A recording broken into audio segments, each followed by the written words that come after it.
André van Heerden, the producer and director of the hit film Shadow Government, joins us, along with the author of the book that it's based on, and, of course, the host of the film, Grant Jeffery, who's a documentary maker, author, film producer in his own right, a leading film and documentary producer out there. And, of course, I was honored when they reached out to me to see if I wanted to carry the film or endorse it. And this is the best-selling film we've got next to my documentaries. And that's the market speaking, that the people are really impressed with this. I mean, it's an amazingly informative DVD. It's available at Infowars.com. And, of course, you can get the book from Grant Jeffery's outfit, and we'll give you that website before he leaves us. But we also have a discount with my other books and videos at Infowars.com. And it's got Daniel Estulin in it. It's got Catherine Albrecht. It's got Giabra Griffin and so many others.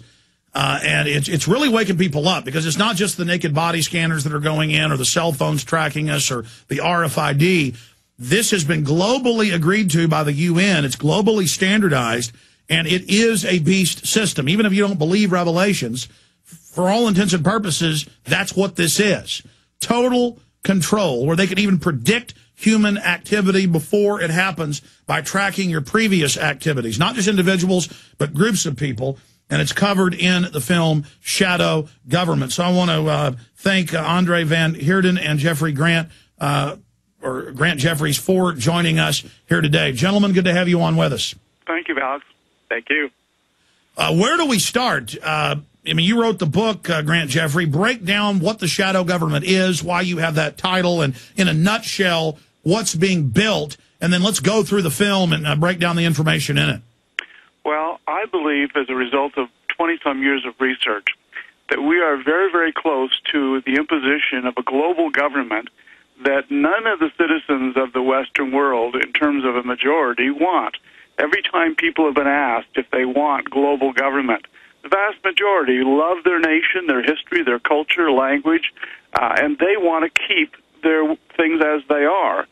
The global elitists that desire global government, they know that the only way to introduce this is by stealth, and they have found that they can go around the U.S. Constitution, which is one of the major impediments.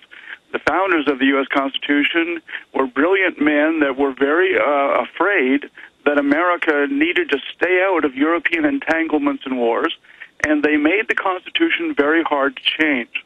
But the lawyers in Congress found that there was a loophole, that according to the Constitution, if there's an international treaty signed by the President and 67-plus senators, that takes precedence over the U.S. Constitution if there is a conflict. And so they began using treaties like the World Trade Organization in '95, signed by Clinton, a 2,000-page treaty that effectively robbed the United States of its economic independence and trade policies. Only one senator out of 100, Alex, actually read the treaty. Most of them have a 8.5 by 11-page summary. And based on that, the vast majority of them voted for this, which effectively put America's hands in handcuffs. Economically, they cannot respond to unfair trade practices, for example, from China. Otherwise, all the other nations will retaliate. America, though it's the leading economy in the world, has the same voting power as Haiti or Uganda, one vote. So we're outnumbered by people who do not share our free enterprise policies, our pluralism of religion and politics, etc. The next thing is these global elitists think of themselves as global citizens. They no longer think of themselves as Americans or French or German. I'm not suggesting that they're all evil individuals, but rather they believe that in a world with 200-plus sovereign nations and weapons of mass destruction that are widely available, inevitably they will be used, and there will be a third world war and genocide. The only solution they can think of is a global government that would eliminate nations and their ability to go to war. Which just so happens to be authoritarian. And I was playing in the background for PrisonPlanet.tv viewers a short clip of a census worker coming up and marking your GPS point on your home. I mean, the film covers the big picture. It zooms into the micro. That's what's so powerful about it, and it's got great actors. I mean, the whole thing is illustrated where people can really get an idea of what's happening.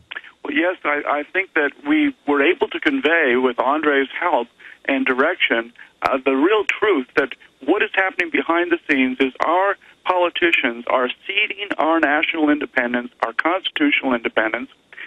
These people believe that global government is the solution to avoid a third world war as one of their motives. But you and I both know that the history of the planet shows that civil wars are by far the worst type of war, whether the American Civil War, where we look at the Russian And there's Civil going to be War, civil wars against this global government because it's authoritarian. Even in the words of the Financial Times of London, they endorse an authoritarian system. Meanwhile, the globalists always hand out weapons to other countries and actually stir up the conflicts.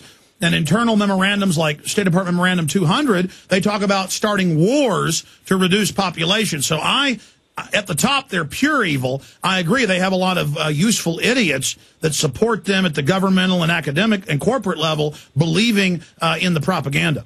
Right, and what I point out in both the documentary and the book with very ample source citations, that there are three major groups. The Bilderberger group, who call themselves internally the Alliance, primarily European, royal, as well as multinational leaders, incredibly wealthy people who want world government. Then you've got the group, the Council of Foreign Relations, that is primarily American with about 3,000 members. And then you have a trilateral commission that was formed by Jimmy Carter and Zbig Brzezinski, his security advisor, back in the 70s, which basically has representatives from both the Asia and from Europe and from North America. All three groups absolutely are aiming toward global government by stealth, by international treaties, and by other means. These individuals have set an agenda which they know the public does not support, and so they're introducing it step by step without people being fully aware that we're ceding our national independence and our representative government. And I really point out that the European Union, with 27 nations, is really an executive commission of appointed individuals who make decisions behind locked doors, and the so-called European Parliament is nothing more than a high school debating society, because all the power is exercised by 27 appointed people, and there's no remedy. There's nothing an individual can do. Well, they admit that. I mean, when Obama became the first U.S. president to be president and the head of the UN Security Council, CNN said, this is the ultimate level of power in the global government. This is the only group that has any power in the UN. And all of those individuals are Bilderberg Group members or members of the regional roundtable groups. And Carroll Quigley, as you know, wrote a whole book about this. He worked for them, 900 pages, Tragedy and Hope, breaking it all down. And my listeners are aware of this true global architecture. And, of course, the film covers that. But you also break down how they plan to implement their control and surveillance over the population. We're going to go to break in a moment, but I want to go to André van Heerden, the director and producer, for a moment. What do you think is most important in the film Shadow Government, the masterpiece that you've produced? I have to say right off the top that when I approached this topic and was talking to Grant, I was approaching it as a skeptic. I was looking at a lot of this stuff as a conspiracy theory. I didn't believe a lot of it was true. I thought there was nuggets of truth maybe buried within it.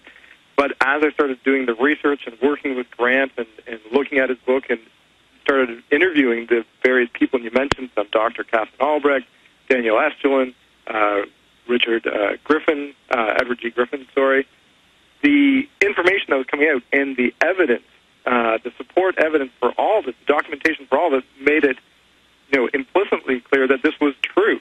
And yeah, this is an open conspiracy. That's what's so frustrating is they're announcing world government on the nightly news, and then next they cut to the Southern Poverty Law Center saying these Tea Party people are dangerous, they're delusional, they believe in a global government. And what you just said is the most striking thing about the documentary, is that if you don't believe in it, suddenly you look at the headlines of your newspaper, and exactly what the documentary is talking about is right there. It's all right in front of you. And I think people are really getting the sense that it is there. Even if they think it's a conspiracy theory, they can look in the world around them and say, yeah, you know what, I know I'm being tracked. Yes, I know all my financial transactions are being tracked and monitored. I know this is all happening, and that's what makes it so scary and so true. And then you look at the research of the terror attacks in the U.S. and other countries, and you find out the NSA, every time, bare minimum, knew exactly what was happening and let it take place, like the case of the underwear bomber. again, this surveillance cuts two ways. We'll be right back with the makers of the film Shadow Government, available at Infowars.com, discounted right now.